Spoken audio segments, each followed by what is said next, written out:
Good morning. It's Saturday, November 5th. We are here I am in upstate New York in Rouse's Point. And Johnny V, where are you at today, buddy?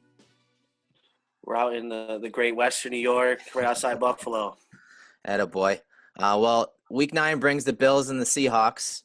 And it's a Monday night game, prime time, which always scares me with this Buffalo team. We always seem to drop an egg. But obviously tomorrow you have the whole day to watch other games, John. Any specific games that you're looking to tune into? I'm interested in the Pittsburgh-Baltimore game a little bit. I think that has some big time.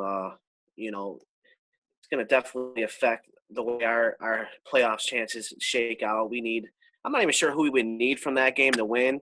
Right. I think we would just want Pittsburgh just to kind of continue rolling. And, right. Because obviously Baltimore's got a W on us already. But other than that, the Jets-Miami game is huge. They're sitting right behind us. So if they can end in a tie, that would be great. Yeah, that's a 1 o'clock game. So I'm sure in your area and probably even in my area, because I live in Patriots country. So it's either a Patriots game or a Giants game that usually is airing locally on in my region. But that's a 1 o'clock game, Jets at Dolphins. That should be an interesting one. Yeah, I think Miami's rolling a little bit, so I would expect them to take that game down. I agree. I do think if they just keep handing the ball off to Ajayi, I think they'll that'll lead to good things, honestly. But absolutely, this week for this episode 5, we're going to be doing the scouting report via videocast or podcast, depending on how you listeners or viewers want to take part.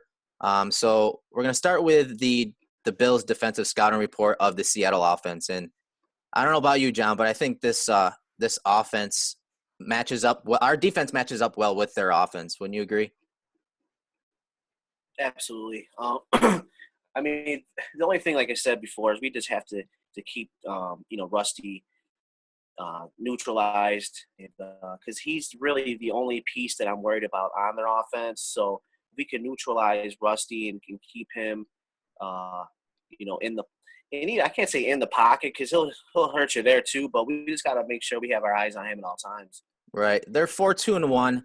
They are coming off a 25-20 loss to New Orleans, and their offense it's very similar to ours. And we're going to break down some film later, but their offense it resembles the type of offense we have. They're not as good in the rush game as you can see on the screen. They are ranked 28th in rushing, but they are a much better passing team, and even by their standards this year, it's been kind of down due to some offensive line troubles and injuries to Russell Wilson, and those are things we'll get into. But you'll see they're putting up 18.7 points a game. Total offense, they're ranked 23rd, averaging 339.9 yards a game. But and it's one of those things that they're kind of like our offense. They haven't had many possessions, especially in the last couple of games. They played a lot of football in the last couple of games as well because 2 games ago they played Arizona and they went overtime, so they had extra quarter there. And last game, New Orleans actually controlled the ball most of the game. I think their Seattle offense only had the ball like 23 minutes. So, oh wow, yeah, it's been an uphill battle. But do me a favor and go ahead and rattle off some of Russell Wilson's stats here, because and this is another thing we're going to get into, and we're going to there's a lot of comparables between Russell Wilson and Tyrod Taylor. And so what do his numbers look like this year, John? Well, he looks all right. He's right around 1,800 yards. 5 touchdowns. Completion percentage. I'm not quite sure what he's at a completion percentage. You might want to fill me in there, but he's doing all right. I wouldn't say his numbers are going to blow you away right here. Having a little hard time seeing the he has 5 touchdowns this year. I think 2 interceptions, which when you compare that to Tyrod Taylor, Taylor has 9 and 2. So again, these numbers are very similar. Taylor has more touchdowns, but and these are things we'll get into later. But their offense has been shaky at best, and even their starting running back Thomas Rawls went down, and Christine Michael's been carrying the load so far this year. He has 107 attempts for 446 yards, and that's over a 4-yard average. So and he's even gotten into the end zone 5 times. So as bad as their run game seems overall in rushing, I mean, he's doing a decent job. I mean, 4 yards a clip, that three of those runs, that gets you a first down, right? First down, yep, absolutely. So they're effective at least. Right. They may not be blowing the top off with 150, 200-yard games, but sounds like their runs are effective. And looking at Rusty here, I pulled up. I can see the completion percentage now, 66.6. That's good. In my opinion, and anything over 65%, I'm about it. Yeah. And I know Tyrod is nowhere near that. And, No, and then we'll see how that plays out. that's something we're going to get into because you're right. And 65%, that's efficient. I mean, his numbers, again, his passing numbers and his touchdown numbers aren't top of the league or anything like that, but he's efficient, and that's what you need from your quarterback, So, and Doug Baldwin is their leading receiver. That's no surprise. He's got 38 receptions for 81 yards and 12 yards, a reception. That's good. That's nothing special, but that's good. And of course, their second weapon is Jimmy Graham. He's second in receptions with 30, and he's up over 400 yards too, 442 yards on the year. And surprisingly, he's one of their big play guys. And it's similar to what New England does with their tight ends. They'll use Graham much like Gronkowski and Bennett to work the middle of the field and use those little guys underneath. And they kind of use a similar system in Seattle. And we'll show some of that in the film later. Definitely. I mean, it's surprising too to see Jimmy Graham. You don't hear a lot about him this year, and he's certainly quietly having a pretty good season. Right. No, he's definitely bounced back, especially considering the last year in that offense and in the injuries, injury bugs and whatnot. But according to Football Outsiders, here's a few stats at the bottom of the screen. They're 26th in yards per drive, averaging right around 29 yards a drive. That's not that good. They are 25th in plays per drive at 5.77, which compared to the Bills offense is, right ahead of the Bills offense, because the Bills offense is 26 at 5.75. So again, very, very similar offense. A lot of the same troubles that Seattle's having on offense, the Bills do as well. It's going to be interesting to see. Yeah. This game. I think this is probably their closest test of what they look like as another team, opposed to another team. And it's going to be interesting to see who pulls this game out. I don't know if it's going to be the home field advantage that gets this, but again, I think Shady McCoy is certainly going to be a big part of this game. No, I agree, man. And again, it's Russell Wilson and Tyrod Taylor. Bills fans are always comparing Tyrod Taylor to Russell Wilson, and I get it. I mean, I get it as far as their stature and what they bring to an offense. Russell has struggled this year, but again, that's mainly because of his he's had an injury. He's had a knee injury, and I even read this morning that he's had a pec injury as well. But that knee injury has definitely hobbled him and kind of restrained his ability to get out of the pocket, which he's good at, extending plays, and that's what we love about Tyrod Taylor. That's what these kind of quarterbacks bring. Absolutely, and Russell. I mean, the difference between Russell and Tyrod is really the in pocket game. I think they're very similar.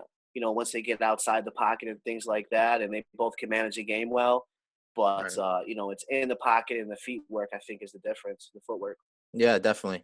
And what's surprising, Russell Wilson has been held scoreless in the last 3 games, and that's weird because you would think he'd get into the end zone with his legs at the very least. But again, that injury is definitely taken toll on his game. But we all know that he's a good passer, and he's light years ahead, in my opinion, than Tyrod Taylor is at this point in this stage. Right now, Pro Football Focus has him rated as the 6th best quarterback overall, whereas Tyrod is 16th.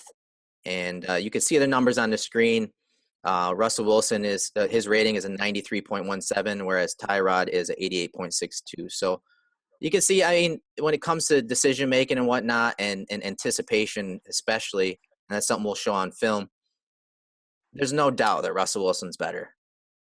Oh, no doubt.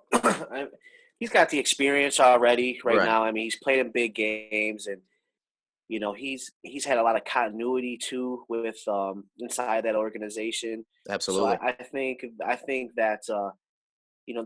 that's a big component for me is continuity and keeping things just rolling. And so far, Tyrod has had some, there's been some things that's popped up, firing the old offensive coordinator and I'm not 100% sold on the quarterback coach and things like that. So those things all may be a factor on why, Tyrod's development maybe has plateaued. Right.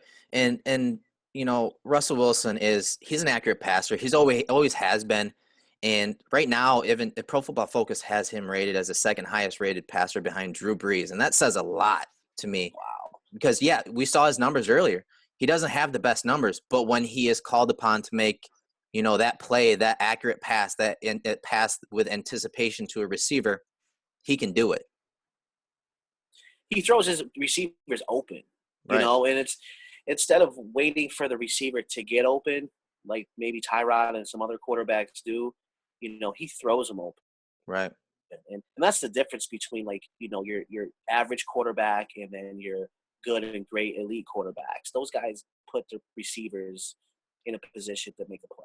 Right. And is that your favorite part of his game, or what do you think off the top of your head? What's your favorite part of Russell Wilson's game? I mean, to me, is his intelligence. It's he makes some savvy plays, man, and whether it's flicking the ball while he's on the run, or setting up his blocks when he's scrambling, or he's just throwing a laser down the seam to one of his receivers. There's a lot about his game that I like. And again, I think a lot of it has to start with his intelligence. He's a type of player that can beat you with that, and that cannot be overlooked. So, as a defensive coordinator, you're going to have to make adjustments, and you're going to have to play the chess match against him because he may already be a step ahead of you. So you have to combat that and try to temper what he's doing, because he'll beat you with purely intelligence. No, you're right. And if you look at these numbers on the screen right now, his average snap to attempt is 2.35 seconds, which is the sixth quickest in the league. And when you look back to 2012, I looked up his numbers this morning because, again, we're comparing Tyrod to Russell Wilson. 2012, his first season, his numbers were 2.97 seconds, which was a very similar role to what Tyrod is right now, because Tyrod's number one in that department. He holds the ball the longest in the NFL right now. I think it's like 3 seconds flat from snap to attempt. So this gives Bills fans some, glimmer of hope, because in Russell Wilson's first year, he was holding on to the ball a lot and using his legs more, kind of like Tyrod does. And so that kind of gives us a little hope as far as, Tyrod's development. What'd you say? You can hope that's the case, Right. but again, Tyrod's been in the league, I think 3 or 4 years longer than Right. Russell Wilson. So certainly, I don't want to take discount that, but hopefully, we'll Right. see. But yeah, definitely. I mean, you see Russell Wilson's average snap to attempt increase or decrease, however you want to spin that. Right. But if we can get the ball out of Tyrod's hands faster, that would be huge, because that's really right now. Like you said, where is he ranked in with that right now? I'm sorry, if you could repeat that. Tyrod's number one. He holds the ball the longest in the NFL right now. I think it's about 3 seconds flat. And the thing is, he doesn't get sacked a ton, but it's just you would think at that point you're going to have your line's going to break down. You're going to be scrambling. You're going to get off your spot. So we have to make sure he gets the passing game down. Maybe some more 3-step drops for him just to get the rhythm going early, Right. and then obviously go from there. And that's again, mirroring the Seattle offense versus the Bills offense. And I think that's what Anthony Lynn's trying to do this year. And when you watch film on Seattle and you look at the statistics that are on the screen, 47% of their pass attempts are from 0 to 9 yards. So you can tell they're trying to get the ball out of Russell Wilson's hands, similar to what Anthony Lynn is trying to do with Tyrod Taylor. So it's no surprise there. Again, with his injuries going on right now, their shoddy offensive line. You know, they don't really have – I mean, Doug Baldwin is – I like Doug Baldwin. I wouldn't say he's a pure number one receiver, though, but with the – I'll give Russell Wilson – he has probably better weapons at this point in the season. But 47% of those pass attempts, that means they're trying to get the ball out quickly, obviously. Yeah, absolutely. So what that means to us is we got to play a lot more press man probably at that point. That way we can at least try to let Rusty hold on to the ball a little bit longer and let our pass rushers, take advantage. That's definitely one strategy, and it could work because 18% of their passes are from 10 to 19 yards. That's the next level of percentages as far as their passing breakdown goes. And then only 9% are deep passes. So, again, he doesn't really have the time because of the offensive line, and we'll show some film later of how bad that offensive line actually is. But we'll move on to some video of Wilson here. And let me see if I can bring it up. So, again, they use a really quick passing game, and you see on the bottom of the screen they just do a little switch release where the outside receiver, Curse, is running, just a slant, and it's a quick pass. I mean, it's, like you said, out of shotgun. It's, a three-step drop, gets rid of it in man coverage and gets it to his receiver and lets them do what they can because Curse, Baldwin, they're good with the ball in their hands. Yes. But this is something that, we've touched upon before, John. How many times has Tyrod Taylor made a throw like this with a guy in his face? That's the thing. You never see it, looking down the barrel and releasing and taking the hit. Sometimes you're going to have to take the hit to get the big play. I'm not seeing that hardly at all from Tyrod. And that's really the difference between your elite quarterbacks. Like you see a guy like Phillip Rivers or even going back, like jogging my memory a little bit, like a guy like Dan Marino. I mean, he would just sit in there and wait, but he would get rid of that thing right at the last second and pick up that huge play. I mean, he would get hit, but again, you're getting a 30, 40, 50 or a first down yard play on that. So you gotta sit in there sometimes and take that shot, protect yourself, but take the shot if it's gonna pick you up the first down because everyone's got themselves on the line out there. You certainly don't want to see Tyrod get injured, but at some point you have to hold your end of the bargain up and maybe take a shot for the betterment of the team. Right, and you see this throw here. It's just a comeback route on the outside, but I mean he's got a pocket around him, and he's making a throw from the pocket. He's standing in there and just making a throw, and that's something that we need to see from Tyrod more consistently. Absolutely. And here's something that we touched upon: anticipation. Russell Wilson is light years away. Ahead of Tyrod Taylor, and you see it. We'll watch just another hitch at the bottom of the screen, but look, Russell Wilson's already started his delivery before that receiver has even broke at the bottom. So we need to see. He's trusting his receiver, and he's watching that corner. So he sees that corner has no chance if his receiver does the right thing, and he's anticipating and. Obviously he's on the same page with his receiver and they can complete that all day. So that's super huge, is having the chemistry, having the faith and the trust in your receivers. And that, again, could be a reason why his struggles have been is what they are this year, Eric, is maybe he just doesn't have faith in the receivers he has out there right now. Yeah, I mean, that is a factor, and I believe that does play into it. And Tyrod is throwing to guys that maybe he didn't put that much work into in the offseason. So rapport, we've touched upon it in a previous podcast, rapport with receivers is an important aspect of an offense. So, but this play to me is the epitome of Russell Wilson. And, it's just not – Tyrod Taylor's not there yet. It's a showing cover two shell, and it's just a cover two defense, all right? And you'll see Russell Wilson make a heck of a throw here by anticipating and reading the defense. So it's a cover two. See them drop to a cover two, and they're just doing a high-low of this hook-to-curl defender. So you'll see Jimmy Graham sit in the hook-to-curl, and based on what this defender does, Russell Wilson's going to make the throw. So that defender sits, and you'll see the receiver breaking on the in route right before the safety, right before the deep inside linebacker, Kiko. And that's just a heck of a throw, anticipation by Russell Wilson. as soon as he sits, that ball's like coming out. And that's a tight window. We'll show it from the tight camera angle. That's a heck of a play. And from the tight camera angle, you'll see that he did it with pressure in his face. And that's what's so special about this.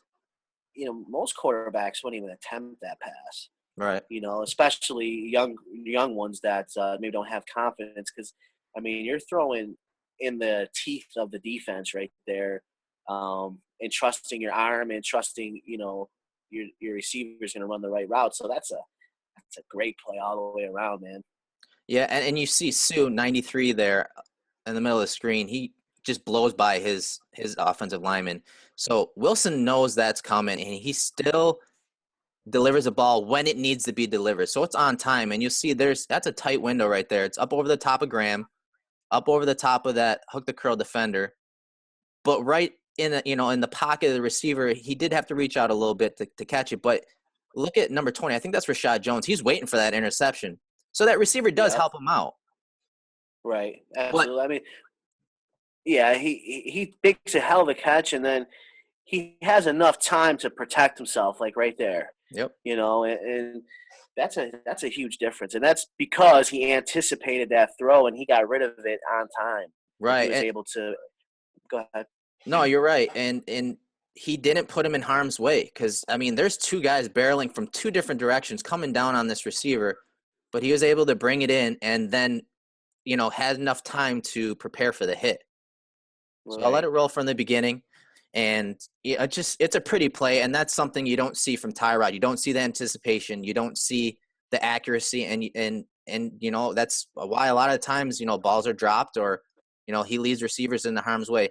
Now, that injury I do think has played a part in Russell Wilson's, accuracy a little bit, but I looked back the last two games, and honestly, his accuracy is still on par right around 80%. But he does – you can see that his ability to extend plays is hampered. He gets sacked here by Kruger on the play action pass.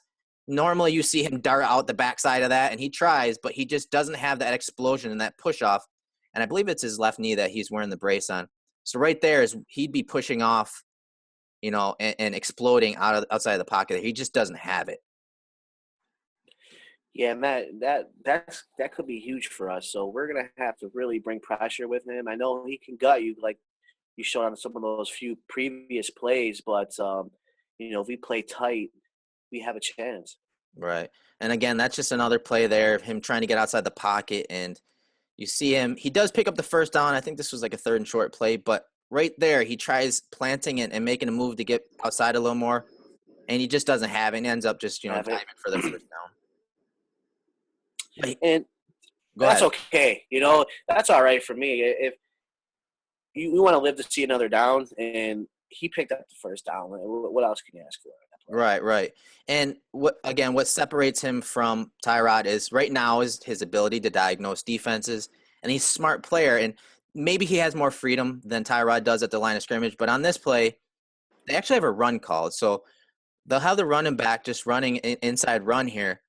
Because of how far off this defensive back is, Russell Wilson will just take the snap and he'll fire it out to that receiver. So it's a run-pass option. He sees what the defense is showing him, and on 2nd down and long, he just throws it to the receiver. I mean, that's a smart play and something that we haven't really seen too much, again, from Tyrod. I know probably sounds like we're harping on Tyrod, but this is little things that as a quarterback he needs to evolve into. Yeah, and hopefully we'll see that with the development of him, but that's a 10-yard play right there. Right. And on just a quick diagnosis of seeing what the defense is giving you, 10 yards. And then that was a heck of a play by the receiver. Yeah. Look at this one. This is the last game versus the Saints. Same thing. Seattle's in a trips bunch set to the boundary, and there's a run call. You can see the offensive lineman fire out in a run. And honestly, it almost looks like the guard almost gets downfield a little too far. But Russell sees off coverage, throws a quick slant to the receiver, and then stop and go. And all of a sudden, they're in Saints territory. So, Russell Wilson obviously is a smart quarterback, and he's also a quarterback that can make all the throws, even with that injury. You see him roll out here and hit the deep out route, to I think it was Curse that caught that. On the run. Yeah, his knee's fine. Exactly. I mean, he looks good. He is getting better. I did read that he still has the brace on, but he's probably going to be shedding that soon, whether he wears that brace or not tomorrow night or Monday night. We'll see. But he was full participation in practice and everything like that, so he's not limited. Yeah, he'll be fine. He might be at like 90%, but his 90% is still very good. Right. And just when he's given that opportunity, he capitalizes. And you'll see here, it's a blown coverage. Guy's wide open. And, I mean, steps up in the pocket, buys a little extra second so he can get the throw off. And, he's guy's wide open for the touchdown. I mean, these are the kind of plays when you're given that opportunity. And one play that comes to mind with Tyrod was the Rams game where he had a chance to, slide up in the pocket and make the throw to Robert Woods on the left sideline, and he just overthrew him. So, Russell Wilson, he doesn't miss opportunities like that. No, and our defense has to be ready because, double moves, and, we've been susceptible to double moves, and we won't name any names on our back end right now, but he will gut you if we break down on defense. Right. That's where you're going to see big plays. So we have to be sound on Monday, no question, because he will get you for the big play. No doubt. If it's there, he'll take it. And to get that big play downfield, the offensive line has to hold up. And I do like our opportunities, even with just rushing 4 against their offensive line. Currently, they're ranked 26th in pass blocking efficiency. So they're actually not that good. And at 75.4, they've allowed, 90 total pressures. It's a line that has had injuries. It's a line that is, playing undrafted free agents. It's, of course, in conjunction with the lack of mobility with Wilson, which is, why he's been one of the better quarterbacks in the league the last few years. But that offensive line is brutal, man. And we're going to look at some film here in a second to kind of go over what they, what kind of issues they've had. I mean, do you like our matchup versus their offensive line, John? I do. Is questions is right now are we at full strength? Is Marcel going to play this week? Right. Is Lorenzo back at full strength? I think if those guys we can get some production out of those guys, then I think we can dominate the line of scrimmage this week.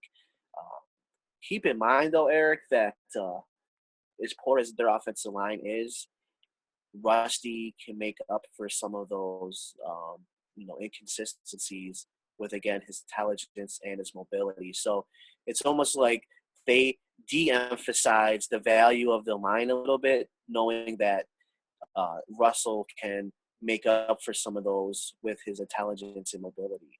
Right, and you're right. He can erase plays. How well he can erase it with the athletic defensive line that we're bringing to town is another story. But and you see here the left guard, I think his name's Glowinski. He just gets tossed by Campbell, and this is Campbell. We faced Campbell. He had a pretty good game against us, but look at the strength that Campbell shows here. He literally throws him aside with one arm. Oh. So he's outmatched. I mean, that left guard, good luck versus Darius and Kyle Williams, because right off the snap, he's too high in his stance, and he's a hip bender here.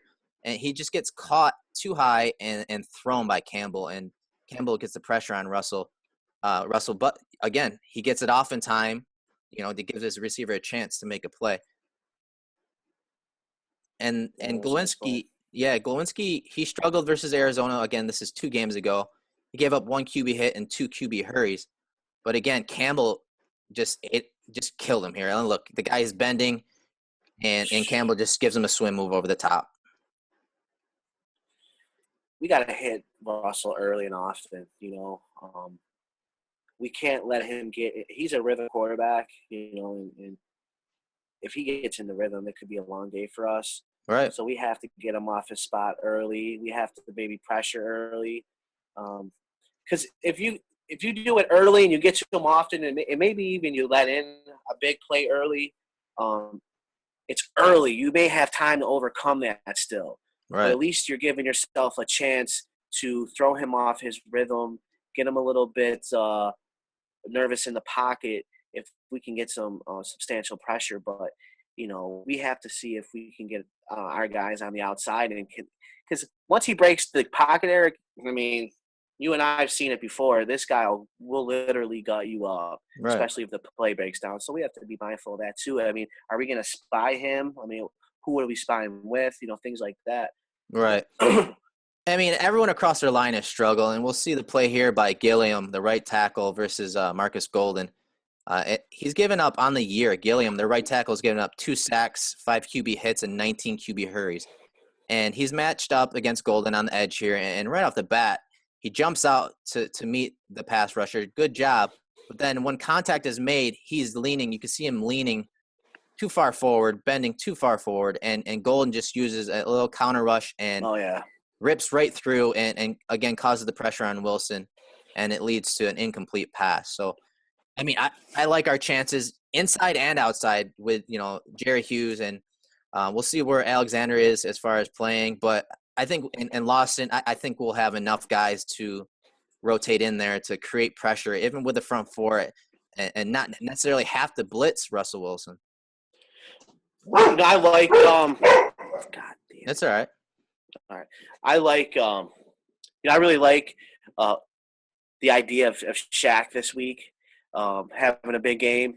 Get him out there, get him on the edge. Right. Last week we played him at like you said, a multiple different positions to get pressure, and he was pretty effective for the most part. So I'd like to see Shaq really come to the table this week, bring his motor, because we're going to need that. Especially if this offensive line is as bad as the statistics say they are, we may have a chance to gain some pressures and possibly a few sacks. So it's all about, can our defensive line break through and then contain Russell, and then our back end of our coverage really hold up. So we'll see. Right, and the left tackle here on the screen, Sowell, he is injured. I think he was injured in this game. And but on the year, he's given up 2 sacks, 4 QB hits, and 14 QB hurries. And he's matched up versus Chandler Jones here. And Chandler Jones has been one of the best pass rushers in the league this year. And honestly, he really ate up Sowell, the left tackle here. And you'll see that it's a really nice pass rush move. It's one of his patented delay pass rushes and a double-handed swipe. And he strips Russell Wilson here. So I don't know where Sowell is right now as far as playing this week. Last year it was an undrafted free agent, Fant, that played, and he did have his struggles and gave up a few pressures as well. So that is something to monitor prior to the game. Who's going to be playing that left tackle position? Because obviously with a quarterback that's hampered, you want to have your top tackle out there. So if you can rewind that a little bit, Eric, that last play, I don't know if this is the other angle of this play or not, but man, he just comes like watch him just swing this arm, bang. Chandler Jones here. It's pretty. Look, his arm's already up. It's already ready. Look at that thing, and just bang. We need more of that, man. We need strip sacks, stuff like that, and that's just beautiful pass rushing right there. Right, and Russell Wilson's not a guy that's going to turn it over with his arm necessarily, so you need those kind of plays, kind of like last week when Preston Brown had the sack on Brady. Yeah, it was great to get that sack, but, man, he really had an opportunity to go for the strip there too. We have to – that's the first thing I thought of is, that play is like that could have been huge. We could have had the ball inside, the 20-yard line or something like that, and instead you just go for just a straight tackle. And, it was good as a sack, but again, Brady's not going to turn the ball over through the air. So plays like that, we have to take advantage of. Right, and you're right about Lawson and hopefully Alexander this week. If those guys can play versus their left tackle, I mean, look at Chandler Jones, give him the stiff arm right there. So he's engaging, right. And the left tackle's he's already in his body. Yep. There's no chance right now. His hands are down and around his waist, and he's already got his left hand inside on his body, so he's got he's controlling that right now. Oh, there's no doubt he stopped that. There's no doubt he has control of the situation of the pass rush, because look at Sowell's pad level. He's standing straight up, and that's what the length and power of Chandler Jones, did to Sowell. So I mean, regardless if Sowell's a starter or the undrafted free agent Fant is, I like our chances with Shaq and Alexander on the outside. So it's it's something that, I do feel that we match up well versus that offensive line. So we'll kind of make we have to bring it, Eric. And then again, let's Yeah. not discount Jerry Hughes too. He's another guy that, if we can get some guys out there running around, we have a chance to definitely disrupt Russell Wilson this week. Right. And obviously with a struggling passing game with Seattle and struggling pass blocking, they want to establish the run. And Michael, as we touched upon earlier, has had a decent year, 5 touchdowns. He's forced 19 missed tackles, and most of his yards, 300 of his yards are after contact. And on the year, he only has 446 yards. So 300 of those yards are after contact. And he doesn't seem like he's the biggest back, though, but he does cause a lot of missed tackles. He's not, and that goes back to his college years. That's kind of his game, is the breaking tackles. He's built kind of compact, right? So he's got the good build and the power. So we're gonna have to have guys rallying around, running to the ball. We have to have more than one guy bringing this guy down, because arm tackles are not going to take him down, and typically one guy is not going to take him down either. So we have to have guys rallying and gang tackling this guy. Right. And, what's been happening is a lot of teams will stack the box. And so what they'll do is they'll just spread teams out. They'll spread them out, 2-by-2 formation here, but the receivers are well outside the numbers. And it puts this defense in a bind, because now they only have 5 guys in the box. And, I mean, obviously you have 5 offensive linemen, so there's a hat on a hat. And that's not including if, the Seahawks wanted to run zone read. So they have a numbers advantage here, and this is just one of those easy plays they're going to throw out there to see if you've prepared for it, how you're going to match up against it, and they'll just hit it up inside, or again, they could run zone read here and still have the numbers advantage. How do you combat that? Right. That's anytime you can spread them out and run inside, you have an advantage. Like that, to me, that always works.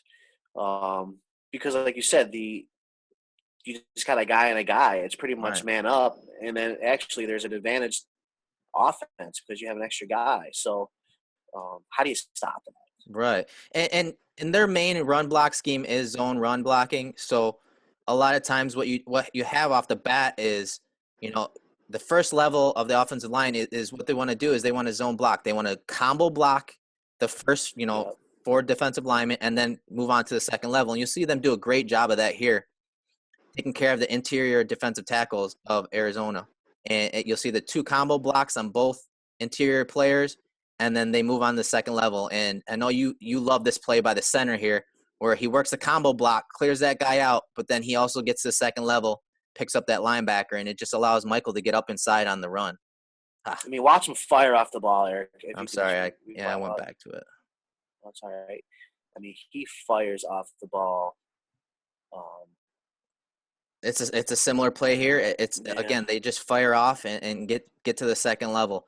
But I mean, he does have that speed, man. You're right. That's another thing. Like we can't, let him get outside, because then stuff like this will happen. Right. And then you're looking at the scoreboard, like what just happened. So, for the most part, our run game has been pretty sound. Aside from the Miami game, which I believe they run a zone blocking scheme as well. Right. So it'll be interesting to see how we game plan around that. I would say that Miami's offensive line is more athletic, and I would say they're better. Right.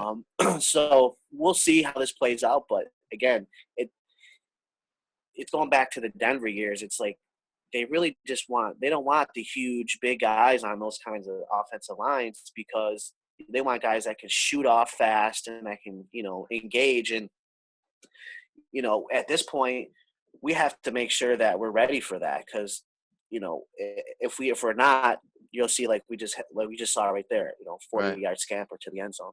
Right. And yes, the offensive line of Seattle it's not anywhere near as athletic as Miami's. And they are a lighter offensive line. And that, again, you're right. It's typical of a zone blocking scheme. And again, I think even versus the run, the Bills have the advantage as long as they stay disciplined, because what Miami did to us is that, they ran that outside zone and created gaps on the move. And if you're not disciplined versus that, they will gut you. And they do have a back in Michael that can break tackles and take it to the house. So, and, once they get that run game going, of course, then Russell Wilson, he's usually money, and I could see this year when you look at their stats, John, their analytics as far as their play action goes. This year, they're one of the worst teams in play action. They don't run it often. They only run it 14.6% of the time. And that's strange because last year they were the sixth most play action team in the league at 24.3%. So, and we touched upon why that probably is, with the offensive line having a tough year and the injuries to Wilson. But we kind of see a similar approach with Tyrod Taylor. Do you have any idea or can you offer a theory, or why do you think that Wilson has struggled in play action, or maybe they just haven't run as much play action this year? Well, if the run game's working, typically your play action game will work. Right. So it may just be, the game flow for them, how they're running it, when they're running it, And again, like you said, their offensive line hasn't really held up in pass pro. Right. But again, with play action, you're kind of, you're almost running like a run game type, blocking scheme. Mm-hmm. So, it's tough to say, Eric, really, but I would have to say a lot of it has to do with, is the running game effective in the right moments, and how is the game flow going? And right. is the offensive line holding up? And to me, that doesn't seem like it's panning out that way. Exactly. You nailed it. That offensive line, they're one of the worst graded, offensive lines, run blocking offensive lines. So if you can't run block and you're not run blocking that well, having your quarterback turn his back to the defense and trust that offensive line to hold their blocks, while he's committing that play action fake, that's a lot to put on the offense and on Russell Wilson, who is hampered. So you throw those two things in there, and you can see why they haven't run as much play action. And I think it's very similar to the Bills' offense, although we do have a much better run game statistically. But our problem is, he's still getting pressured. Tyrod's getting pressured. So when Tyrod drops back, to fake the ball to the running back, again, he's, first of all, turning his back to the defense, which he has trouble reading a defense when he's looking at it from the shotgun. So adding that element of, dropping back and and faking it to the running back, turning his back to the defense, and having a shaky offensive line that has given up a lot of pressures, I could see why we have also gone away from that, because we were one of the better teams last year in play action. So we'll move on to one of their main threats, Doug Baldwin. For the season, he has 38 receptions. He's been targeted 46 times. He's brought in 477 yards and 2 touchdowns. And currently, Pro Football Focus has him rated quite high. He's the third highest rated receiver at 124.4. So he's very reliable. You can tell for Russell Wilson, that's his go-to guy. Yeah, he's awesome. He he creates after the catch. He's got good hands. He runs good routes. He's got good speed. So right. I don't really know what else you really could ask for from a receiver.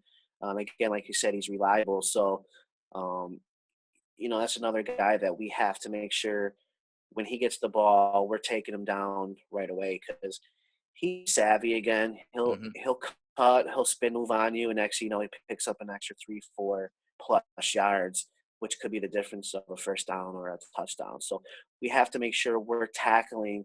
I think a key focal point for this week is making that first tackle. Yeah. And they're very good at breaking tackles, it seems like, whether it's with Michael or Baldwin or Curse. These guys break tackles, and we have to make sure we're gang tackling, bringing these guys down right away. Yeah, and most of his work is done from the slot. Of the 250 pass routes that he's run, 207 of those have been from the slot. And, of the stats that I rattled off a second ago, 30 of those receptions, so 30 out of 38 receptions are from the slot, and 378 yards out of the 477 are from the slot, including two touchdowns that he's had this year. So most of his work is done from the slot, and a lot of this footage that you're going to see in this video is from the slot. So against Arizona, it's a coverage that I've covered several times on the site and on Twitter and whatnot. The Seattle Seahawks align on the right hash and throw a trips bunch set to the field. And like most defenses, Arizona comes out in a cover 6 box, and they box it off. And what that means is, if you're new to this, is they have these 4 defenders boxing off 3. So Tyrann Mathieu is up near the line of scrimmage, near the point of the trips bunch set. He's going to be taking the first out route out of this trips bunch set. So anyone that runs the first out route, he's got it. Anyone that runs the first in route will be the inside linebackers guy. And then you have 2 guys over the top, one of them being a safety, one of them being Patrick Peterson. And Peterson, the corner, will take – he's called the topper, so he'll take anything vertical, the number 1 vertical, or any deep out route, the second deep out route. And the safety will just do the same thing, and he'll take also the deep in route. So that's a coverage the Bills have gotten burned on a few times, but every team runs it. And Baldwin just does a good job of getting open for his guy. And of course, we talked about this with Russell earlier. He anticipates it as soon as he's making that, that little turn for the hitch in the soft spot. He makes it. And I know you like what he does after the catch. But look at that jump step, right? Bang.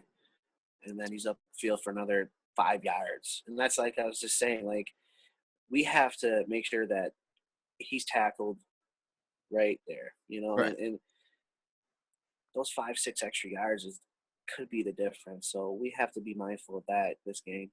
You're right. And on this play, right, tackle. Exactly. After the catch, he's very dangerous. And Seattle is on the left hash with a 2x2 receiver set, and they have Baldwin to the field in the slot, of course. And he just runs a little, 3 to 5 yard out route, and Russell Wilson gets him the ball early. And you can see it's a short down in distance. You can see the markers up top. To get to the sticks, it's not far. So he catches the ball almost, a yard or 2 short on 3rd down, but he makes that defender, Tyrann Mathieu, he makes that guy miss, and next thing you know, he's up the sideline for a huge gain inside of the red zone of Arizona. It's almost like he did a little subtle movement right when he caught the ball. If you can rewind that a bit. Yeah. It's like he almost came back towards – he just gained a little bit of leverage where he was able to turn that corner. And, man, and a guy like Mathieu, like right in there, Yeah. And what's another push? He's still on his feet. So right. He's got great balance. Who's covering him? Roby this week then? If he's playing on the slot, I mean, I think so. Yeah, and that's a good matchup. I mean, stature-wise and agility-wise, physically overall, I think that's a good matchup. And he's got his hands full this week. Roby Coleman. I mean, this guy's dangerous, and you see he's coming up the sideline, and Swearinger's lining him up. He sees it. He sees it coming. Just does a little jump cut back inside. I mean, it's amazing. See you later. Yeah. He's a good football player, That's what it is. He's just a good football player. He knows how to use all his weapons in his arsenal, and he does that quite frequently. Right, and here's another, great play. It's a 2x2 formation. San Francisco shows up, man coverage. Baldwin's in the slot to the field, and they just run a man beater route. There's a switch release, and I love the release of Baldwin here. He just doesn't, get outside and get up the seam. He sets up the defender. Like he's going inside, right? Bang, and then he's up and around. Yeah, he does a great job. And then the ball's right on the money, though, Eric. And let's not discount that either. I mean, look at that thing. Right in stride, right in the basket. It allows them to run under the ball. And it's just they have great rapport, man. And you can tell they've worked many years together. And here's a 3rd down play, another man beater route where you see that motion curse from the field to the boundary. And what does that tell Russell Wilson, John? Man coverage. Man coverage. So that's all they're doing. And we saw this a lot with the Patriots. A lot of motion to figure out and make it easy on the quarterback what kind of coverage it is. So now with Seattle in a 2x2 set because of the motion, Baldwin's in the slot to the bottom of the screen. Man coverage, and all they do is run another man beater route. But again, Baldwin's release here is great because the slot cornerback is shaded outside, so he's taking away that out route. But Baldwin sets him up so well on the release, he jumps inside like he's going to run an inside route. And what does that do to the defender? So it turns around, turns him inside out. Right. And then now he's got a two-way go. Now he's got the leverage that he wanted on the outside anyway. So yes. he had the technique from the corner, just didn't hold up. Right. And that release was great because now he's back to square one where that corner is playing him heads up, and he's got a two-way go. So he's got the corner right where he wants him at this point. And he can go in or out. He goes out, and you'll see that number one wide receiver outside kind of set a little pick. That's not called, but yards after the catch, call it a touchdown. So it's a pretty play. And on this play, this is when Russell Wilson was out. So not only did the motion help the quarterback, they helped out a rookie in Trevon Boykin. So, I mean, that was a good play overall, good design. And you're going to see a lot of those kind of plays versus the Bills just because we play a lot of man. I mean, whether it's pattern matching, we play a lot of man. And the defensive coordinator on that play must have been going nuts because it looked like in pre-snap that they were planning for that. And, right. They still got it. So, the question I have is, why does he only have 5 touchdowns this year? Why are they not scoring points? Why are they not scoring points?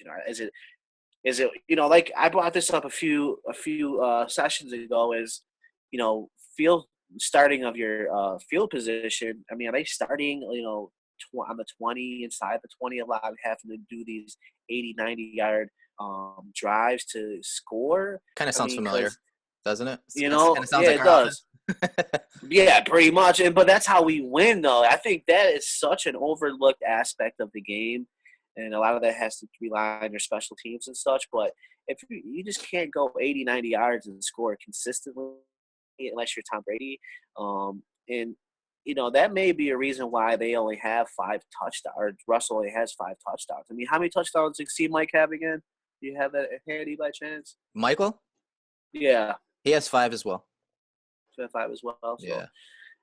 So they're scoring in the run game a little bit.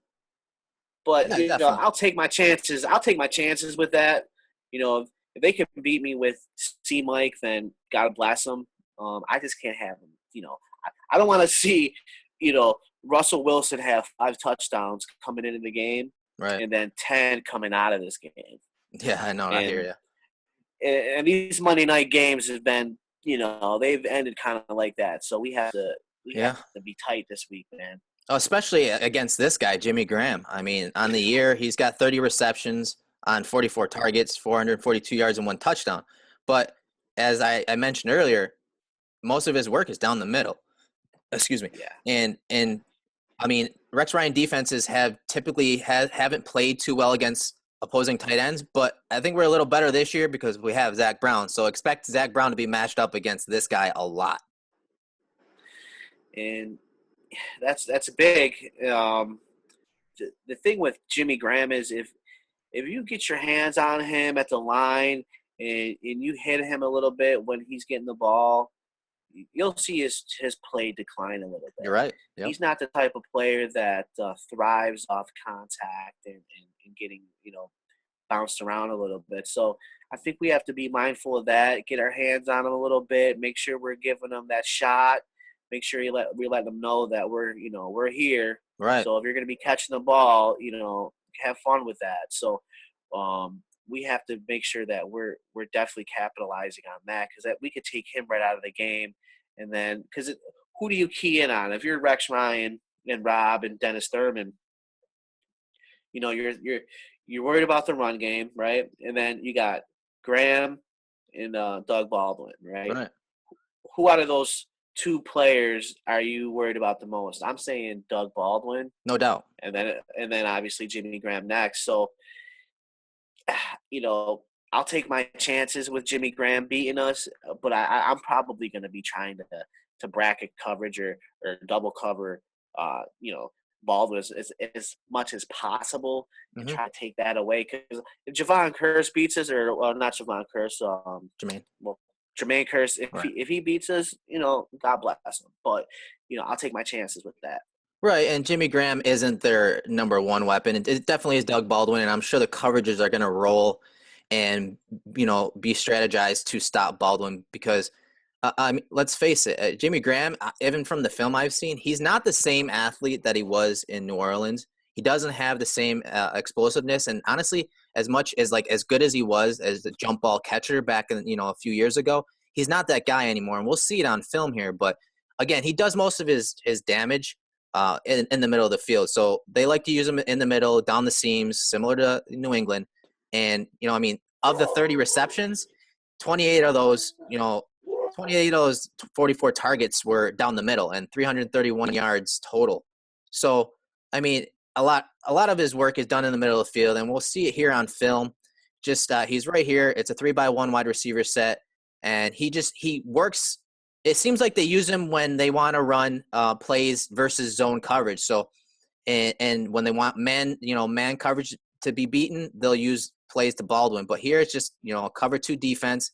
He sits right at the markers, and Russell Wilson gives it to him. So a lot of his work is versus zone and to the middle of the field. But like you had said, I think that when you're trying to scheme up how to stop this offense, I think you do have to start with Doug Baldwin, because I like our matchup of Zach Brown versus Graham. Whether we're in zone or not, you're going to see Zach Brown shaded to that side more than Preston. And right here you see Seattle's on the right hash. They're in a 2-by-2 receiver formation with the receiver at the bottom of the screen flexed, towards the line of scrimmage. So it's a tight formation, and it's zone coverage, and they're running a zone, beater route where that number 1 wide receiver runs a little hitch, and then as soon as that inside linebacker, I think it's Buchanan, to the middle of the screen, as soon as this guy commits to this hitch, he has Jimmy Graham right behind him. So, of course, Russell Wilson, he's good. He's better than Tyrod at this point in reading zone defenses, and he reads it really well right here. You see Buchanan jump that hitch, and Graham's wide open in the zone right behind it. Yeah, that's what he's doing. He's playing off that player. Right. He knows that if he commits to that guy, he's going to the other guy, and it's really it seems easier than it maybe probably is. Right. But at the same time, if you know what you're looking for, you can be successful. Like you said, the guy committed to the flat. He went over top to Graham, and we have to make sure we're sound. And I wouldn't let Jimmy Graham. I wouldn't discount Jimmy Graham for what he can do still, because he's still a big target. He's going to demand attention in the middle of the field, especially on third downs. Right. So I would definitely be mindful of him coming into this game on 3rd and 6s, 3rd and 8s, things like that. Right. And of course, he on this play, it's 3rd and 17. It's a 3-by-1 wide receiver set. And Russell Wilson draws the offside penalty, so he knows he's got a free play. And Jimmy Graham's the 3rd receiver in on the bottom of the screen, and it's just man coverage, and Russell Wilson knows he has a free play. So he looks a safety off and then just throws a jump ball to Jimmy, and Jimmy brings it in. But you'll see I just don't see the same explosiveness out of him, and you'll see it from the tight camera angle, because he is coming off a huge injury, though, Eric, right. So he had a real rough knee injury. So I think, there's still probably a good year away from being 100%. I mean, he's probably close, but he's not the Jimmy Graham back in New Orleans. And No. They play him differently, too, though. They use him differently. Right, and you're right. I mean, I just like to see – I mean, you see, footage of him a couple years ago. He's not the same player, but he still draws the same attention.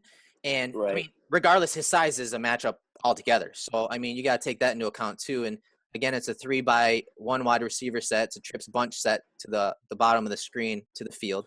And he is at the point of the trips bunch.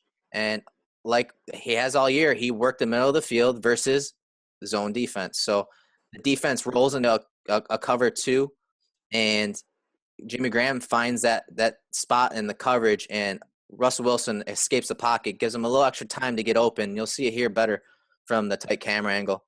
And, I mean, he's not the fastest guy anymore, but he still has that size and height to make a difference, especially in the red zone. Yeah, we're going to have to be mindful of him, especially, goal to goal.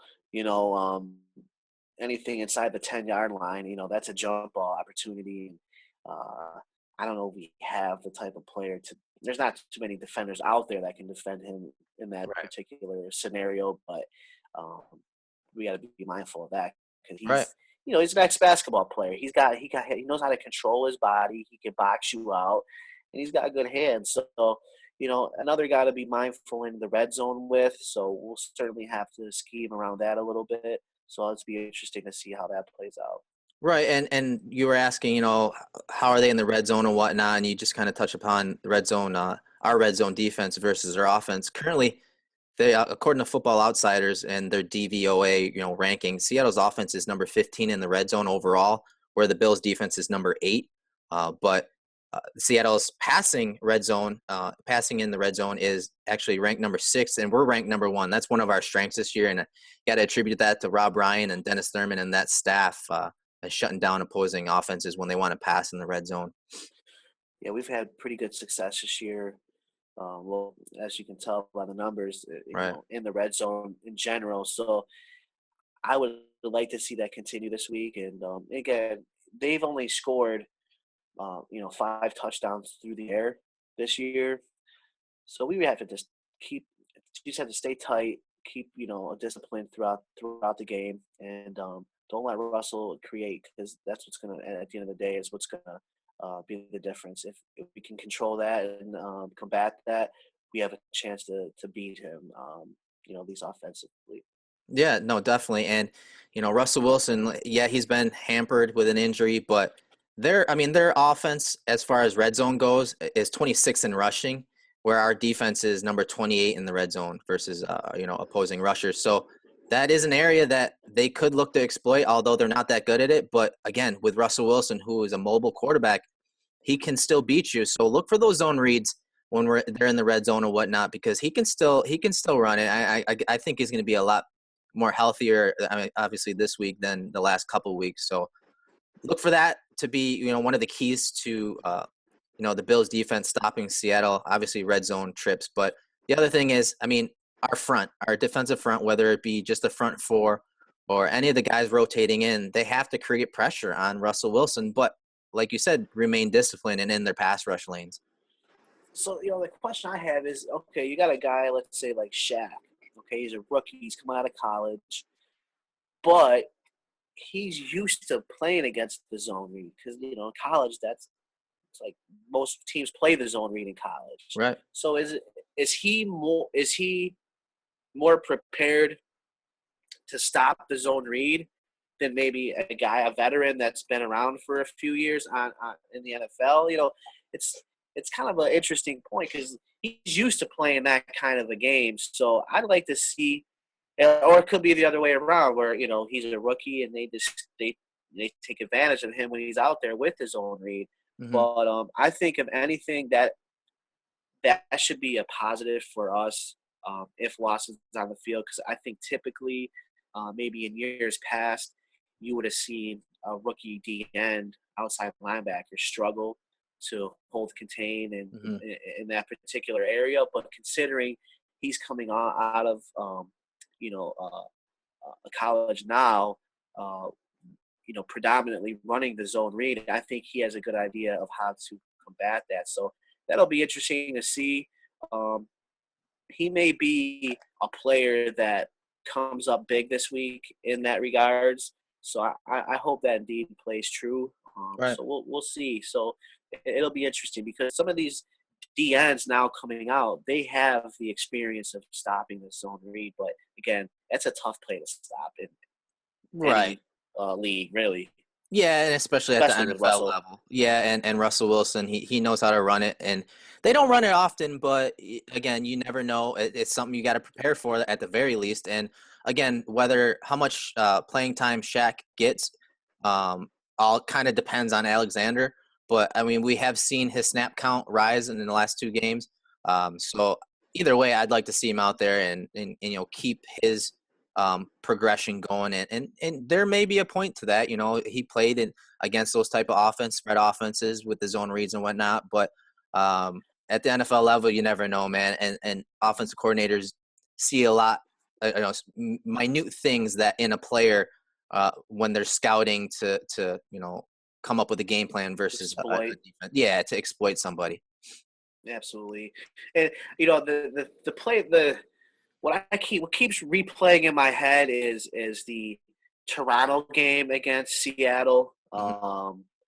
a few years back where Russell Wilson is literally just running up and down the field with Right. his own read.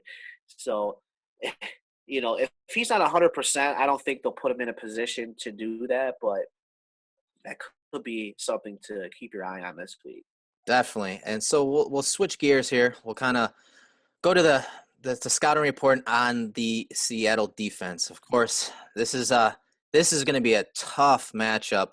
Currently, they only allow 15.6 points per game, whereas the Bills are up there. They're in top 10. They're 8th overall, scoring 26.5. So we got that going for us. But I mean, Seattle's defense is top 10 in everything. They are number 6 overall, allowing 319.4 yards a game. They're number 9 versus the pass, allowing 229.7. And they stop the run really well. They only allow 89.7 yards a game, and that's good for 7th overall. So the Bills' offense obviously has a lot of work to do. And I mean, I know you'll agree with this statement. I mean, it all starts for us with the run game. Oh, yeah, that's it. I mean, our team is predicated off the run, Right. and if we can't run the ball, we see what happened last week. Right. We see what happened the week before. So, you know, we have to get our run game going early. We can't get away from it. And I touched on this last week a little bit. We were still, we were down, but I think we could have still kept the game relatively close Right. if we would have continued to run the ball because we weren't capitalizing on anything in the passing game, and there was yards to be had in the running game. I'll take a if a play takes an extra play or two or three to get in the end zone. I'll do that if the clock is appropriate. Right. If I have to run the ball, and if Shady's back, Eric, big time, big time, big time. And we'll see if Definitely. he's got the burst and the acceleration that we need. Right. No, I agree, man. And so we'll look at some of their statistics. I agree. I mean, the last 2 games, I know Timmy Hightower broke 100 yards versus this defense. And New Orleans, I mentioned it earlier, New Orleans dominated the time of possession. So they wore out that defense, and Hightower got his 100 yards. And the game before, it was, again, a long game. I think David Johnson had 33 carries for over 100 yards. So that is a way that you can beat this defense, shorten the game, stay committed to the run and wear them out because they have been on the field a lot. And, you look at the stats here, Bobby Wagner's, he already has 72 combined tackles. Their second leading tackler is Shead, who is a guy we'll be talking about as far as who to attack through the air. But their starting corner opposite Richard Sherman is actually their second leading tackler, which was kind of surprising to see. And you got to think that's probably because teams are targeting him. So that's probably why he's got so many opportunities tackling. I correct myself here. It looks like Sheed is actually the third leading tackler, whereas KJ Wright is second. Either way, Yeah. it kind of gives you an idea how good of a tackler he is, and that's what he brings to their defense. But we'll show some film later on how the Bills need to attack him, not by running at him, but by passing. And so here's a list of the injuries on Seattle. And the main one, obviously, is Michael Bennett. And Rex Ryan came out this week and said, thank God we're not playing this guy because he's a monster. He plays outside on the edge at the end. He plays inside. They give him freedom, so he has the freedom to freestyle from play to play outside of the scheme, which is, it's not too common nowadays. No, it's not. And then the guy below him, Cam Chancellor, I mean, he's a thumper. He Right. certainly will help you in the run game. So um, those are, I mean, aside from, they have a good defense. I mean, They do. it's tough to say that those are their two best players on defense, but they're certainly right near the top. And Right. it'll definitely help us. And both aspects, really, of passing and running, because obviously Michael Bennett's a heck of a pass rusher. Right. He can stop the run well as well. But Cam is a box type safety that will come up and stick you. Um, and again, he can roam in the back and play, deep middle. So to have those two guys out is, if indeed they do sit this week, could be huge for us going, for the W this week. Right. As of Friday, Chancellor did not practice, so we'll see how he progresses. And we'll talk about the guy that's been filling in for him, Kelsey McRae. But you're right. Those are more box safeties. They're bigger guys. And that's because primarily Seattle's a single high safety team, play a lot of cover three, a lot of cover three pattern matching. So it's a defense that may start off as a zone coverage, but depending on the route of the receiver, change the man. But they're fast, they're disciplined, they're aggressive. And to me, in my opinion, they're the best tackling team in the league. Would you agree with that? Those guys, I mean, they are active. They are. I mean, every single player is running towards the ball. And those linebackers, KJ Wright and Bobby Wagner, those are heck of a players right Yeah. there. I mean, I like both of those guys coming out of out of college. Right. And they nailed it with those two guys. And KJ Wright, for his own, he can rush the passer a little bit too. So, those guys primarily, can run all over the field, but they give you a little versatility as well. So as far as a defense and hold, yeah, I mean, with Earl Thomas back there, I mean, he runs his game speed is probably as equals to his 40 speed. Like, he's not the Right. guy that, some guys run 4.4s, but when you get them on the field, they run 5s, Yeah. but this guy, he runs his true speed. So, those guys are dangerous. Those are guys that injure people. Those are guys that make, that pop balls out of guys' hands. Right. They play with Um, attitude for sure. Absolutely. Yeah, and one area that the Bills can attack is a guy that, like I said, it plays opposite Richard Sherman, and Richard Sherman doesn't always travel with the team's best receiver. And do I expect him to travel this week? No, just because we don't really have a true number Right. one wide receiver. So I think you can expect to see Richard Sherman at his normal, left cornerback position. So the guy that they need to attack and do it with several different options is the corner opposite him, Deshawn Shead. And again, he's a big guy. He's 6'2", about 212 pounds. He was undrafted out of Portland State a few years ago, so he's been in this system, and now he's gotten the opportunity to start. But on the film, you'll see he's a big guy. He is actually the number one corner in the league at run tackling. So anytime teams want to run, he is up there, and you can see that reflected in his tackling statistics. But as big as he is and as much attitude he brings to that position, the Bills need to isolate him and get our smaller, shiftier receivers against Yes. that guy. Because this guy's big, but he's tight-hipped. So Exactly. And that's what you get out of the bigger corners usually is you get a guy that, yeah, they can cover, they can get hands on the balls and things like that, but are they able to cover the shiftier guys? And that's, you're absolutely right. We got to exploit that tight hip of the bigger corners, and that's what they have. Are they both those guys both really? the guys are big, yeah. And teams have targeted him. On the year, he's been targeted 48 times, which is the 12th most in the league. He's got 30 receptions caught on him, which is the 13th most, given up 368 yards on the year, and only 102 of those are after the catch. So what happens is, the receivers will catch it, and he'll just bring them down. But last week was no different. Drew Brees attacked him a lot, 7 times, and Shead allowed 6 for 53 yards. So, and we'll see some of those clips on this video here. Again, he's number 35 at the top of the screen, and this is a play versus Brandon Cooks. So a small, really small wide receiver. Right. You see him release outside, widen the DB, thinking he's going to go vertical, right? But of course, he sits on the deep comeback, and it's an inaccurate throw. It's a really high throw to Cooks, but Cooks, he's an athlete. He goes up and gets it. Awesome play. Cooks is, and I can't say that we have a player like Cooks. Maybe Goodwin. Yep. Goodwin But I should be don't back for think. this game, and that Goodwin and Powell, I think, are those type of receivers. Not to his abilities, but similar frame and agility.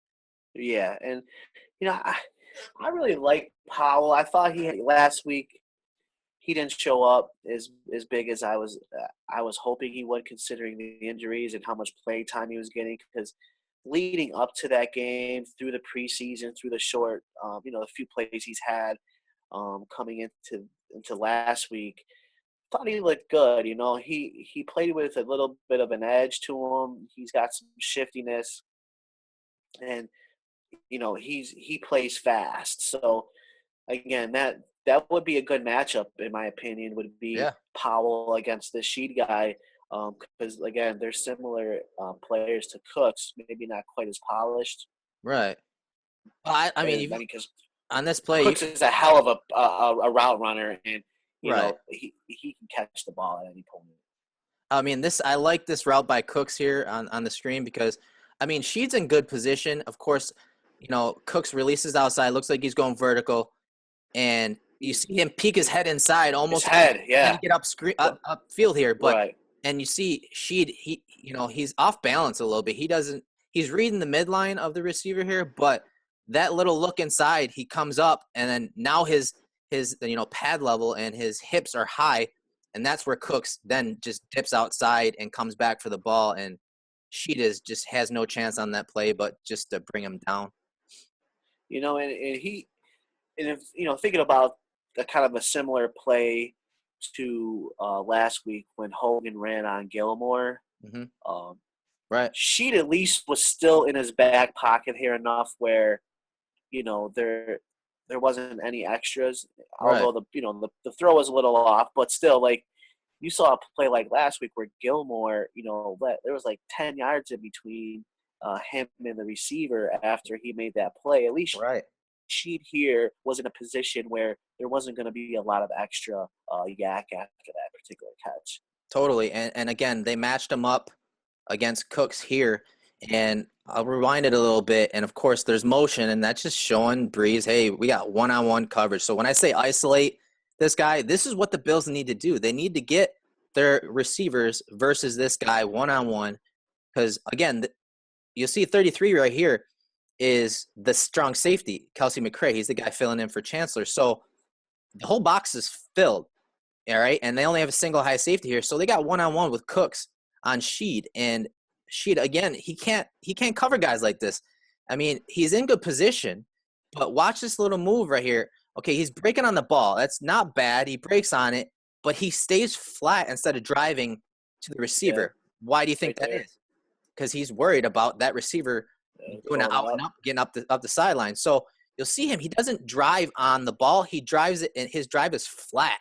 It's almost parallel to the 30-yard line on the screen. Right. So he was scared about getting beat deep, and when you isolate, your corners like this, they do have to worry about that, and our corners have struggled with that as well. And you'll see, I'll let it play from the beginning, but he's tight-hipped. I mean, he's a big guy. He's bigger than Earl Thomas and whatnot at safety, so he's bigger than most safeties. So he's tight-hipped, and you can see that in the film, and they just exposed him. And this was a play by, I think it was Coleman, or no, actually rookie Michael Thomas on that play, bottom of the screen. Again, he just separates at the top of the route because the receivers are more agile and obviously know the route. And, he gets beat again. And this is a guy they just have to attack. I don't care with who, but they just have to. And you'll see Thomas here, who's having a pretty good year for New Orleans. Too easy. Another guy, like you said about McCray, is that a guy that we can line up, Charles Clay against and maybe take advantage of that matchup? Absolutely. That may be something to think about as well. So there might be two matchups right there to maybe take a look at. Charles Clay, considering, right, he needs to have a big game, Eric, and I don't want to get totally off topic here, but we're paying him a lot of money for 3 catches for 28 yards type games. Right. I don't get it. I don't know. Does it make sense? No, and you're right. And it's more difficult to get a tight end matched up versus strong safety. But with how often that strong safety is in the box on this defense, I think you can still, whether it's man or zone defense, there are ways to attack him. And I think I have some film later that will show you that there are ways to attack McCray. But, their run defense is, again, we're going to have to run the ball. That's going to be where we start. We're gonna have to stay committed to it, regardless if you're gonna have a bunch of plays where -1, 2 yard Right. gain. So we need to stay committed to it, and the Saints did. They had 35 attempts last week for 123 yards and 1 touchdown. So when you look at the yards per attempt, it's not that good. But Hightower, and his aggressive running style almost got 4 yards a carry, and 3 of those were over 12 yards. So, and so I want to show some film on how they attacked this defense, and they used it with their personnel, which is it's normal for an offensive coordinator. And I think our particular run game and the way we run the ball with our counters and traps and things does play well because that attacks the aggressive from the defense. Right. So if you can have them, they're aggressive defense, so we can counter Trey, some counters, pull some guys. Right. That's going to open up some lanes for Shady and Gillisley to get some damage on the ground. So I think this is a good matchup for our run offense against their run defense. If we were at a typical run team with our run game, maybe we wouldn't hold up. But I think the way our gameplay, our designs are, really bode well for us to take advantage of some of those opportunities. Right. Yeah, and their aggressive downhill defense. So of course, like we did with Arizona. You want to use those misdirections, those counter trays, those, split flow zones where you're having a wham block on the backside. And that's honestly what New Orleans did in the game. And they had a lot of success out of 11 personnel and trips bunch sets, but not in the pass game per se versus the run. You'll see that in the video here. Trips bunch set, the ball is spotted middle of the field, but they have a tight trips bunch set to the bottom of the screen and a single solo wide receiver to the top of the screen with Richard Sherman. But what the Saints did here is they ran the ball out of this formation. This happened on several times, and as good as a pursuing defense as Seattle is, they got outflanked a bunch of times. And I think when I looked at the film last night, I think it's based on their alignment. You'll see their 4 down linemen are out on the bottom of the screen. You'll see Frank Clark here, and you see him. He's pretty much lined up, heads up with the tight end off the left tackle there. So, and their DBs and linebackers obviously shifted over, but this gave these wide receivers and tight ends good angles to block and to get the edge and get to the perimeter run game. Which, hey, if we get that perimeter run game going and McCoy's rolling, that could be a scary. Scary for that defense because then we're clicking on all the cylinders. And to think that the Saints ran it 35 times, right? That's what we need to do. If you're running it 35 times, you're probably going to win the game, right? And they did that. And it looks like they did a good job. I mean, they didn't, burn the house down, but no. They were effective. 3.9. I mean, 3 of those, that's first down, right? Right. So, totally. I'll take that all day. No, and I actually clicked the wrong screen here, but again, they did it out of trips bunch set, and what that did, watch the inside linebackers here. They ran just an inside play here. Look at the double team at the point of attack, and look at those linebackers. They see run, they want to fill their gaps, so they get downhill. But what does Hightower do then? With a man on a man, he bounces it outside, and they get 5 yards. I mean, good tackle here by Sherman, but that's 5 yards. We'll take that all day. Oh, yeah. All day. And he again, probably had a seam there inside a little bit, maybe off that outside guard, but still, nonetheless, it was he's got options there. Play. I mean, yeah, he could have taken it inside number 89 Hill there. So if he goes inside between the guard and the tight end there, I believe, or the tackle and the tight end, he's got that whole middle, it looks like, because there's a head on a head all the way up. Yeah, I mean, it's a possibility. I do see the guy that the defender that Hill is blocking the tight end.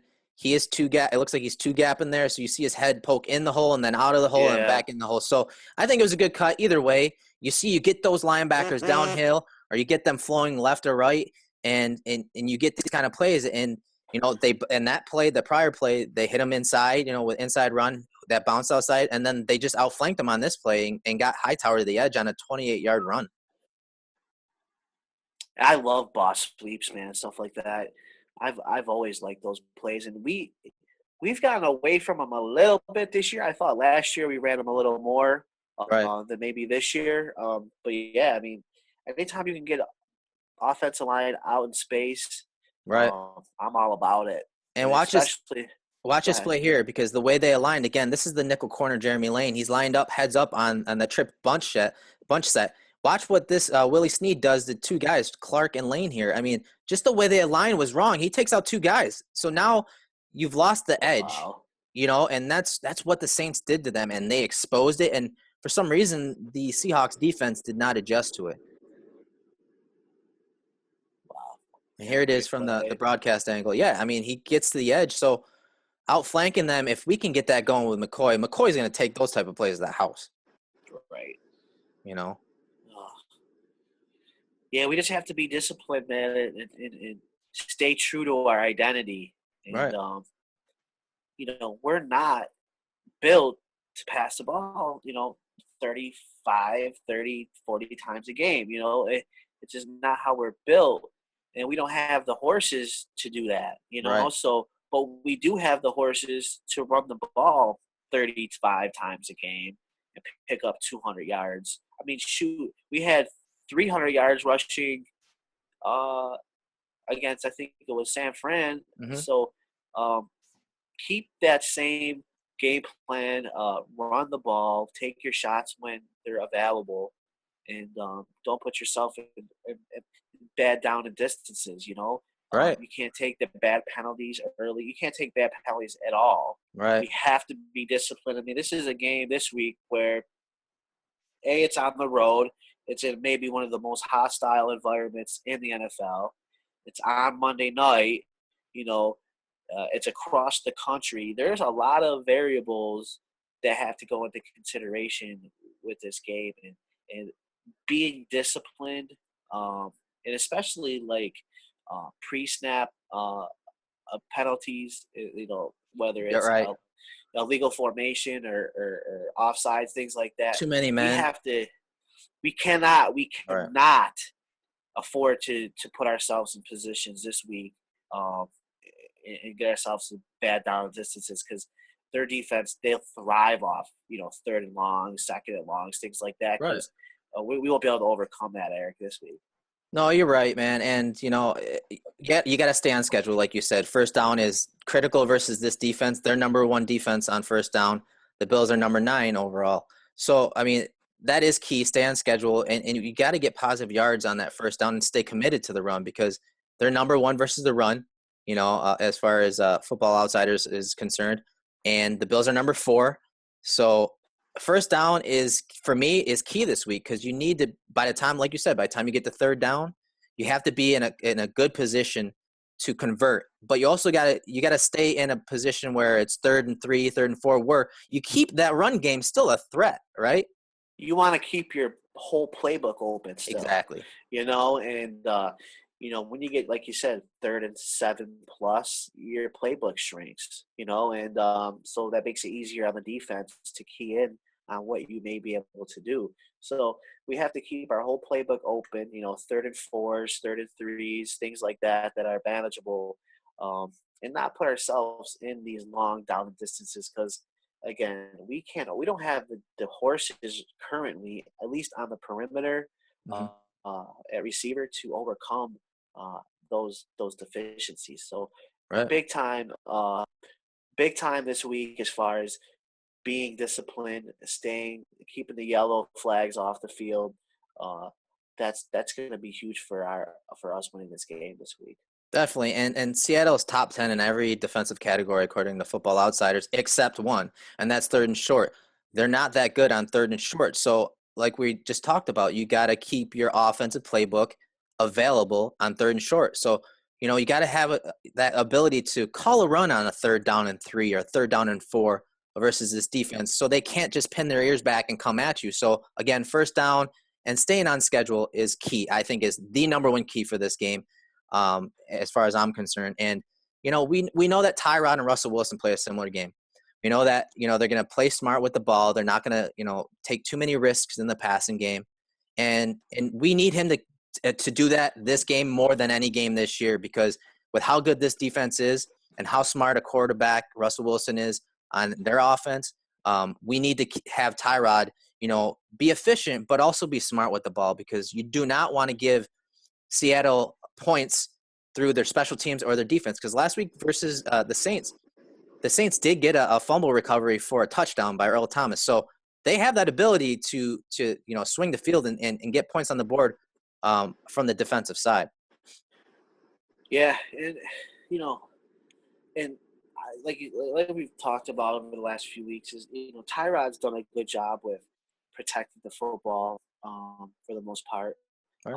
But again, is it because the lack of actually trying to make a play though? Like, I don't want there to be him protecting the ball because he's scared to throw it down the field. Like, I'd rather see an interception if I know he's trying to gut you through the air all day. Right. So that's something like, I'm okay with one pick if he's still continuing trying to throw the ball and make a play somewhere. So you almost got to look at that twofold. Like, okay, he's not really turning the ball over, but he's not really throwing it anywhere either in a position. So you got to look at that in two ways. But it's going to be huge for Tyrod to again, in the times when he does have to protect the ball, that he continues to do so. And we'll talk about it every week, Eric, is his biggest strength. And the only reason, and I want to say the only reason he's in the league, but a big reason he's in this league, is because he's got 4.4 speed and he can run the ball, and I typically don't like running quarterbacks per se, but he's on our team and they say the fastest one out there. Why we have to utilize that. Yeah. It's just, we just have to do it, especially when we're down on players. So if we don't see that this week, I'm going to lose a lot of faith in the play calling, in our offensive coaching, because we have to key in on our strengths, and his strength is running the ball, whether that's zone read, whether that's waggles, whether that's option plays, things like that. I need to see those plays and a lot of them. Right, and you're absolutely right, and Anthony Lynn has seemed to do that a lot in the red zone, and I think they're going to have to continue to do that this week, because Buffalo's red zone offense is currently ranked number 4 versus Seattle's number 3 defense in the red zone. So red zone is going to be key on both sides of the ball, and for us, our red zone passing is again top 10 as well, and their defense is top 10. I think they're number 5. Defensively versus the pass in the red zone. And we're head-to-head. Our rush offense in the red zone versus their rush defense in the red zone are ranked number 4 and 4, according to Football Outsider. So who's going to give? Last week with the Saints, we're 2 for 5 in the red zone. I think it's going to come down to, obviously, turnovers and who can capitalize in the red zone. And to your point, Tyrod Taylor needs to be used, not just in the red zone, but his legs need to be utilized in the open field, too, from the 20 to the 20. So that'll be key this week, and it's going to be a tough matchup, tough environment, and I can't wait. It's kind of nice to get to watch all the games tomorrow, but once Monday hits, I start to get nervous again, because primetime games, that a Buffalo are in, they worry me, and we usually don't play well on the big stage. So hopefully it's different this week, man, in Seattle. We'll see. And another player to keep your eye on this week that I think will have a major impact on the outcome of the game is Daniel Carpenter. Okay. I think that's a player that, we're going to need some field goals. No doubt. We're not going to be able to score touchdowns all day. It's just not going to happen. So if we're in a position where we need field goals, we have to hit those, man, because if not, that gives up bad field position. That gets them on their 30 or 40-yard line, and then they have a short field. So we have to make sure we hit our field goals this week. We can't afford to miss any of them, really, at all. So I think that's going to be a big focal point, and it's something that might be a low-key kind of something to look at. Right. And we'll check the weather out, too, and see how the weather looks out in Seattle this weekend. Definitely keep an eye on that for sure. because that could hamper some of the game calling and the way the game's played. Right. No, you're right. And again, special teams is going to be a key. And Carpenter has been up and down, the last couple of years for that matter. So yeah, special teams, especially the field goals, extra points, stuff like that. All in games like this where offenses possibly could struggle, the little things like special teams or holds on extra points, those become magnified. So it's definitely a good point and a good way to wrap up the show today. Thanks for everyone tuning in to the video casts and downloading the podcast. We appreciate the support. And if you guys have any ideas or topics that you want us to discuss on future podcasts or videocasts, be sure to send them to me, and we'll be sure to cover them. John, thanks for coming on again, and we'll talk soon. I know we have something, down the line that we're going to do during the bye week in regards to Tyrod Taylor. A little sneak peek. We're going to be doing a little evaluation with a couple other guests on the show on Tyrod Taylor, so be on the lookout for that, guys. John, I'll talk to you soon, buddy. All right, man. Thanks a lot. I will see you.